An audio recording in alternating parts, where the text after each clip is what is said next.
وبه نستعين وهو خير الناصرين ومعين. بسم الله الرحمن الرحيم. ولقد كرمنا بني آدم وحملناهم في البر والبحر ورزقناهم من الطيبات وفضلناهم على كثير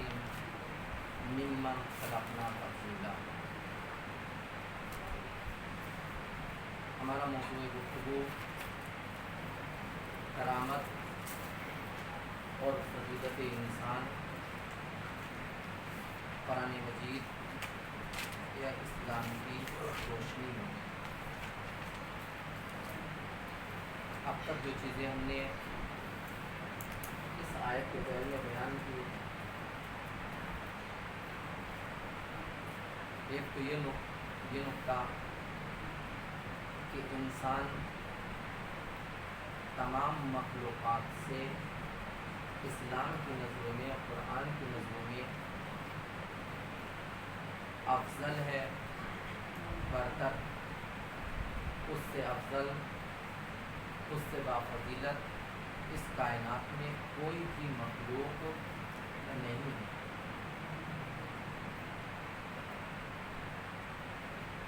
کل آپ کے سامنے بہت سی مثالیں دی گئی تھی. آج کچھ چیزیں خلاصتاً آپ کی خدمت میں بیان کر کے کچھ احادیث کا ترجمہ. سب سے پہلے جو چیز انسان کی فضیلت کے متعلق ہم نے بیان کی اور قرآن مجید میں اس کا تذکرہ کیا، احادیث معصومین میں وارد ہوا، وہ کیا ہے؟ مسجود ملائکہ ہونا. کہ خداوند عالم نے جب سب سے پہلے انسان کو اس زمین پر پیدا کیا تو اس انسان کو مسجود ملائک قرار کیا. اور جس وقت آپ لغت میں ملائک یا ملائکہ کے معنی دیکھیں گے، یعنی طاقت و قوت، اور بہت سی تفاصیر میں آپ کے جملے مل جائیں گے کہ اس وقت جو بھی طاقت موجود تھی، قوت موجود تھی، مخلوق موجود تھی، خداوند عالم نے سب کو جناب آدم کے سامنے جھکنے کا حکم دیا تھا. آیت کی تفصیل سے انشاءاللہ وضاحت کی جائے گی. وَإِذْ قَالَ رَبُّكَ لِلْمَلَائِكَةِ إِنِّي جَاعِلٌ فِي الْأَرْضِ خَلِيفَةً، کچھ موضوع اور عنوان کے تحت، لیکن اس کو چھوڑتے ہوئے ایک حدیث جو پیغمبر اکرم حضرت محمد مصطفیٰ صلی اللہ علیہ وآلہ وسلم سے وارد ہوئی ہے، کہ جس میں پیغمبر اکرم نے ارشاد فرمایا ہے کہ خداوند عالم نے جو جناب آدم کو سجدہ کرنے کا حکم دیا تھا، وہ اس بنیاد پر چونکہ ہمارا نور صلب آدم میں موجود تھا. خداوند عالم نے ہمارے نور کو صلب آدم میں قرار دیا تھا. اس وجہ سے خداوند عالم نے جناب آدم کے سجدہ کرنے کا حکم دیا. تفسیر نور الثقلین، اس میں امام رضا علیہ السلام سے یہ حدیث وارد. میں ابتدا چھوڑتے ہوئے چونکہ دوسرے بھی موضوعات ہیں، یا میں اس کو بھی ذکر کرتے ہوئے پھر میں ان چند احادیث کو ایک ساتھ بیان کروں. تو ایک، جس وقت آپ ایک تفسیر ہے ادبی اور اس میں آیات قرآن مجیدہ کو آیات قرآن مجیدہ سے تفسیر کی گئی، یعنی خود آیات کی آیات اور روایات معصومین کے ذیل میں، اس تفسیر کا نام ہے الفرقان فی تفسیر القرآن بالقرآن و سنہ. تقریباً 30 جلدوں میں یہ تفسیر ہے اور بہت ہی اچھی تفسیر، یعنی وہ نکات کہ جو اس تفسیر میں بیان کیے گئے ہیں عموماً بیان نہیں ہوئے یا ہوئے ہیں تو بہت پراکندہ، لیکن ان تمام نکات کو، ان تمام مطالب کو انہوں نے یکجا جمع کیا. انہوں نے بہت سی تفاسیر کی ہیں، ان میں سے ایک تفسیر یہ بھی ہے. تفسیر کا نام الفرقان فی تفسیر القرآن بالقرآن و بالسنہ، یعنی قرآن اور سنت کے ذریعے سے، سنت یعنی اقوال معصومین، احادیث معصومین کے ذیل میں آیات قرآن مجیدہ کی تفسیر. تو تو اس میں تو ایک نقطہ تو یہ کہ تمام کائنات کو جو یہ جناب آدم کے سامنے سجدہ کرنے کا حکم دیا گیا، وہ چونکہ انوار نور اہل بیت صلب آدم میں تھا، اس لیے جناب آدم کو سجدہ کرنے کا حکم دیا گیا۔ دوسرے جو میں اسی میں کہ تمام موجودات سے افضل ہے، فرشتوں سے بھی افضل ہے، اس میں مومنین بھی شامل ہیں، تمام انبیاء اور مومنین، کہ جو میں احادیث اس میں آپ کے سامنے پیش کروں گا اس میں مومنین بھی ہیں، محبان اہل بیت۔ تو یہ احادیث آپ پوری سنیں، پھر میں اس کے چند نکات آپ کے ذہن میں کہ امام رضا علیہ السلام نے اپنے آباء و اجداد سے نقل کرتے ہوئے فرمایا کہ علی ابن ابی طالب نے پیغمبر اکرم حضرت محمد مصطفیٰ صلی اللہ علیہ وآلہ وسلم سے حدیث نقل کی ہے، حوالہ نور الثقلین، تفسیر نور الثقلین، کہ معصوم نے امام نے ارشاد فرمایا، پیغمبر نے ارشاد فرمایا فَإِنَّ الْمَلَائِكَةَ لَقُدَّامُنَا وَقُدَّامُ مُحِبِّينَا یا علی الذین یحملون العرش ومن حولہ یسبحون بحمد ربہم ویستغفرون للذین آمنوا بولایتنا۔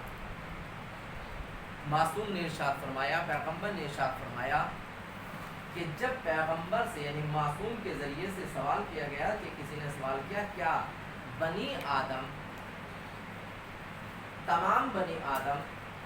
ملائکہ سے افضل ہیں،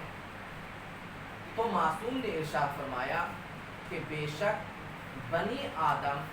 خصوصاً ہم اور ہمارے چاہنے والے تمام ملائکہ سے افضل ہیں۔ امام نے ارشاد فرمایا کیوں؟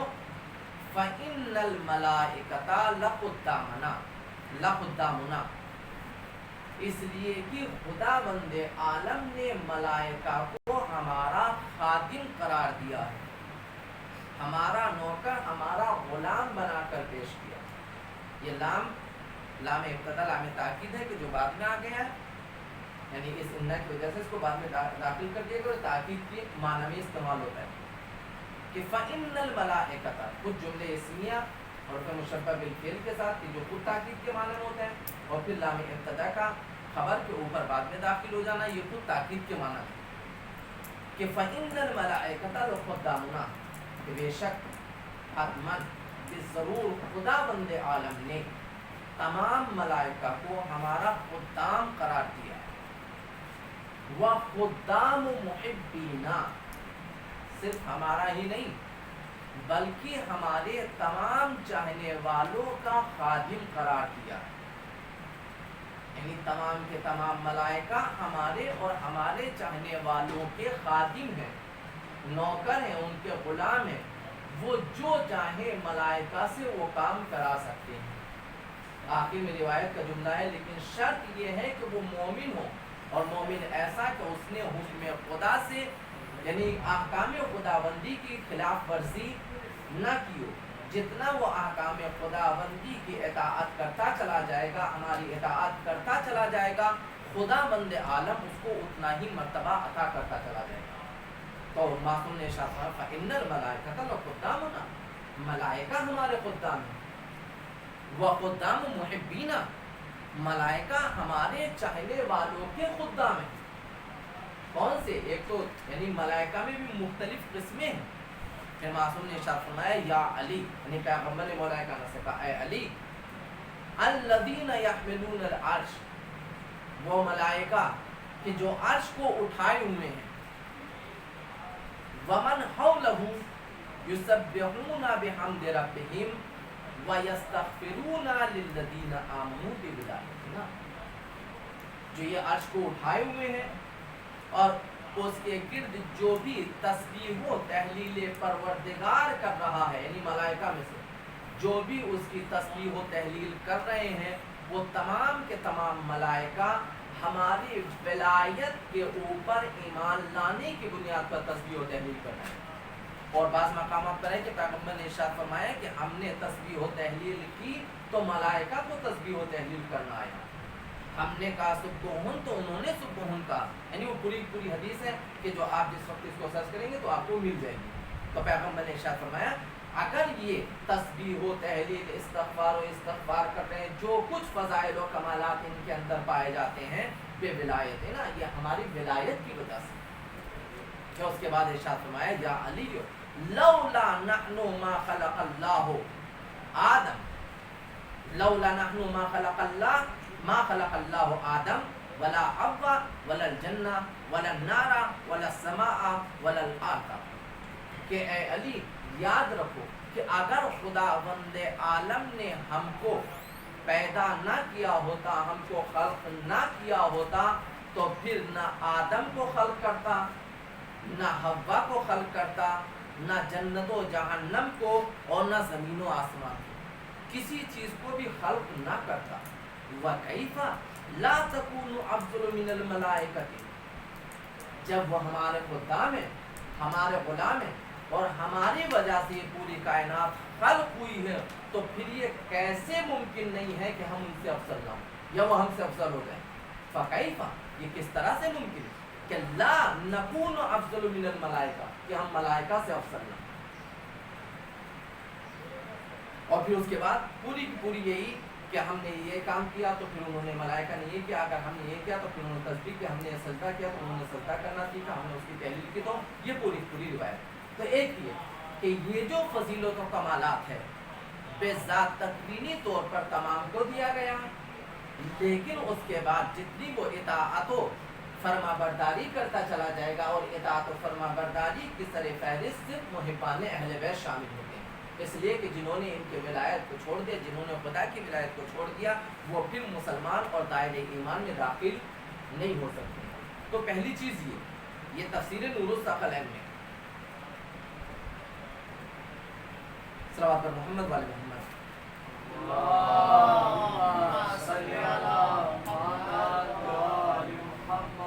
ایک دوسری حدیث کے جس میں پیغمبر سے سوال کیا گیا، یہ کتاب الاحتجاج میں، اور خود اسی تفسیر میں جو میں نے ابھی بتایا الفرقان کی تفسیر القرآن، اصول کافی میں، اور دیگر کتابوں میں آپ کو یہ حدیث مل جائے گی۔ اور اصول کافی کا وہ بحار الانوار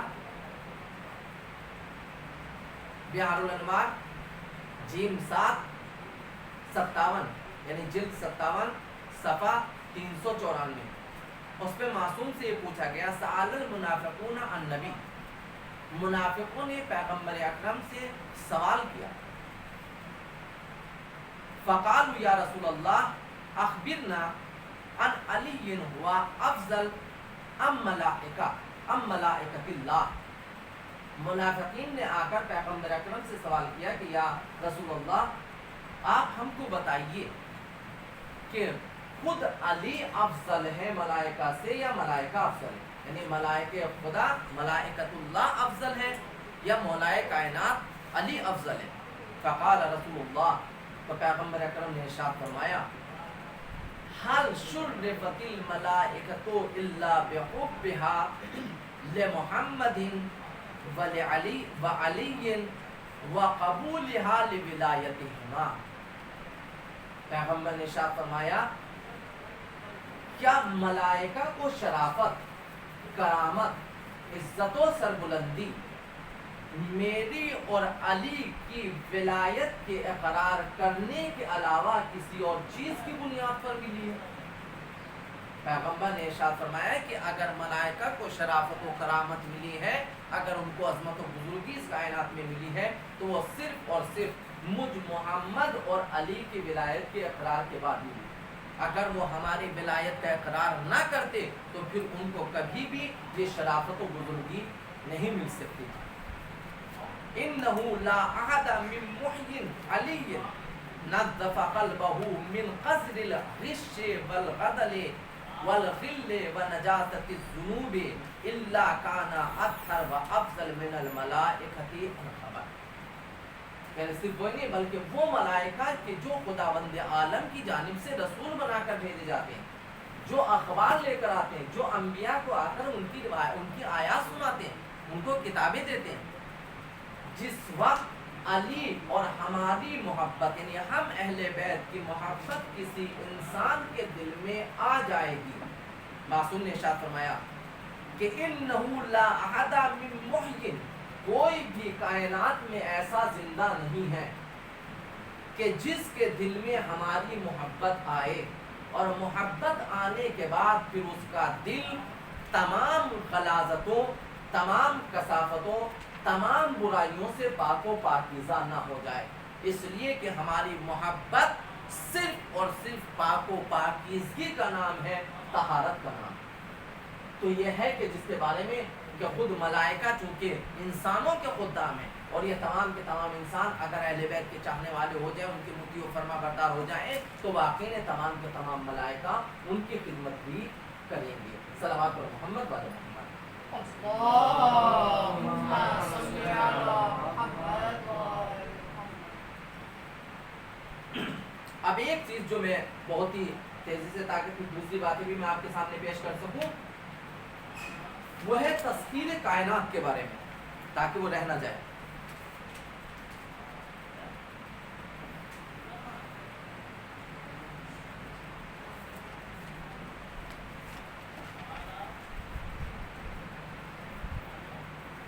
تسخیر کائنات کو خدا بند عالم نے، اس کو بہت ہی غور سے سنیے گا کہ پورے یعنی آیات قرآن مجیدہ کا نچوڑ ہے کہ جس میں خدا بند عالم نے تسخیر کائنات کا، کہ ہم نے پوری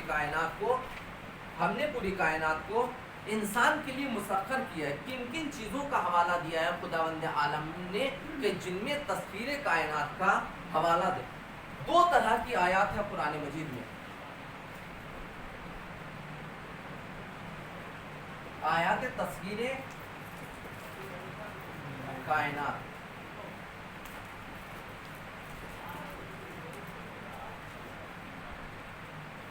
میں پھر وہ آیات آپ کے سامنے بھی لکھوا دوں گا، شاید پڑھنے کا موقع تو نہ ملے، لیکن سب سے پہلے جس تسخیر کا خدا بند عالم نے تذکرہ کیا وہ ہے تسخیر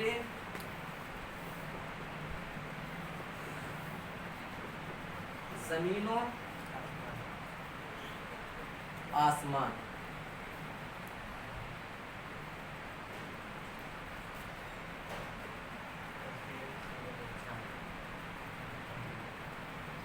تسخیر بحر و بر، بحر یعنی سمندر، تری،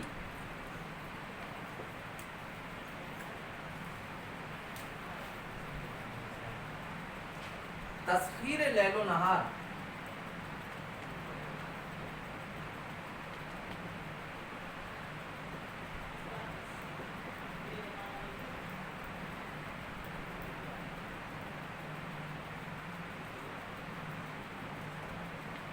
تسخیر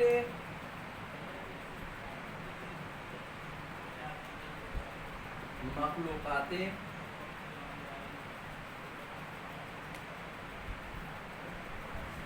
زمینوں یعنی وہی بر و بحر، جتنی بھی زمین کی مخلوقات ہیں،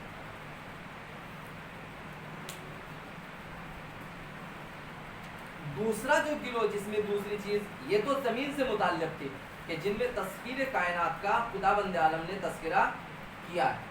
دوسرا دستہ کہ جس میں تسخیر کائنات کو بیان کیا گیا ہے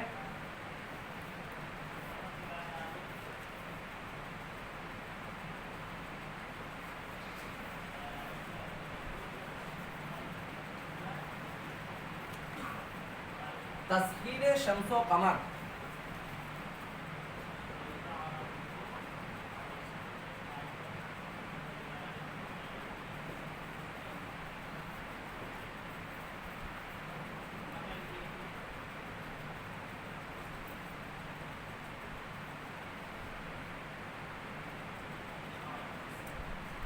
تسخیر شمس و قمر و نجوم، اس میں لیل و نہار بھی ہے، یا اس کو الگ بھی کر سکتے ہیں، اس میں بھی لکھ سکتے ہیں، یعنی یہاں پر لیل و نہار بھی ہے ان آیات کے ساتھ۔ پھر اس کے بعد تسخیر کلن،